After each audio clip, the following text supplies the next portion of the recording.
तो दोस्तों Neogen chemicals ने अपने क्वार्टर फोर के नंबर को डिस्क्लोज कर दिया है। तो चलिए देखते हैं क्या है क्वार्टर फोर के नंबर्स के अंदर। लेकिन उससे पहले बता दूं कंपनी को उससे डिविडेंड की भी अनाउंसमेंट की गई इस क्वार्टर में। ₹1 के हिसाब से कंपनी आपको डिविडेंड देने जा रही है। चलिए नंबर देख लेते हैं, डाटा क्रोस में है।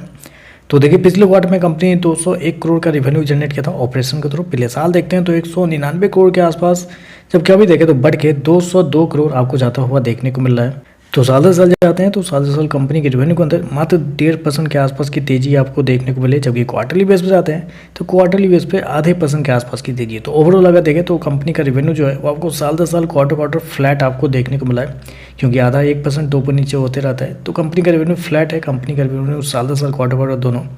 खर्चे की बात करते हैं तो देखिए पिछले क्वार्टर में कंपनी 187 करोड़ खर्च किए थे, पिछले साल 179 करोड़, जबकि अभी देखें तो कंपनी खर्चे 185 करोड़ आपको देखने को मिल रहा है। तो खर्चे देखें तो खर्चे हालांकि थोड़ा सा ज़्यादा इस क्वार्टर में देखने को मिला है, क्योंकि कंपनी का कॉस्ट ऑफ मटेरियल देखते हैं आप तो आपको साल दर साल क्वार्टर बढ़ता हुआ देखने को मिला है। बेसिकली पर्टिकुलरली इस कंपनी की प्रॉब्लम नहीं है कंपनी के कॉस्ट ऑफ मटेरियल को लेके, बाकी भी अदर कंपनी है जिनके कुछ कंपनी के कॉस्ट ऑफ मटेरियल इसी तरह आपको बढ़ते हुए देखने को मिले। तो पूरे सेक्टर का आप कह सकते हैं कंपनी का कॉस्ट ऑफ मटेरियल बढ़ता हुआ देखने को मिला है। तो ओवरऑल देखें तो एक्सपेंस ठीक है, मतलब लेकिन बढ़ते हुए देखने को मिले, लेकिन पूरे सेगमेंट में ही ऐसे कंपनी के एक्सपेंस आते हुए देखने को मिले हैं।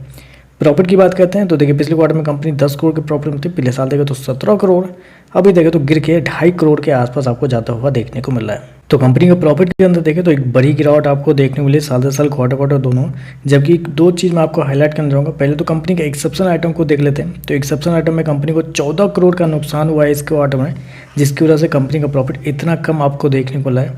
क्योंकि एक्सेप्शन आइटम और टैक्स से पहले का प्रॉफिट अगर देखते हैं तो पिछले साल 22 करोड़ के आसपास था, अभी देखें तो लगभग 18 करोड़ के आसपास है, जबकि पिछले क्वार्टर 15 करोड़ के आसपास। तो ऑपरेशनल प्रॉफिट देखें तो फिर भी आपको साल दर साल गिरता हुआ देखने को मिला है, क्वार्टरली बेस पर बढ़ता हुआ देखने को मिला है। और दूसरा चीज़ यह कि कंपनी के टैक्सेस को अगर देखते हैं तो इस क्वार्टर में कंपनी को 6 करोड़ का फायदा हुआ है डेफरल टैक्स में, जबकि पिछले क्वार्टर में 21 लाख का हुआ था, पिछले साल 1.5 करोड़ कंपनी ने पे किए थे। तो कंपनी को टैक्स इस क्वार्टर में फायदा हुआ है बहुत सारे।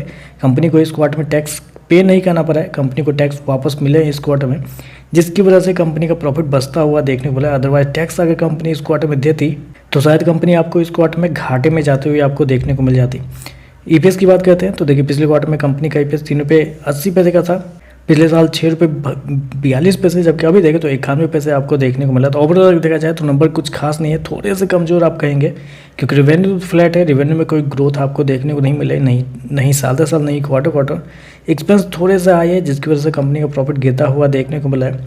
तो ओवरऑल देखें तो नंबर थोड़े से कमज़ोर है, बाकी देखते हैं मार्केट इस पर कैसे रिएक्ट करता है। आज के लिए बस इतना ही। वीडियो पसंद आए तो लाइक कीजिएगा, साथ में साथ चैनल को सब्सक्राइब कीजिएगा। धन्यवाद।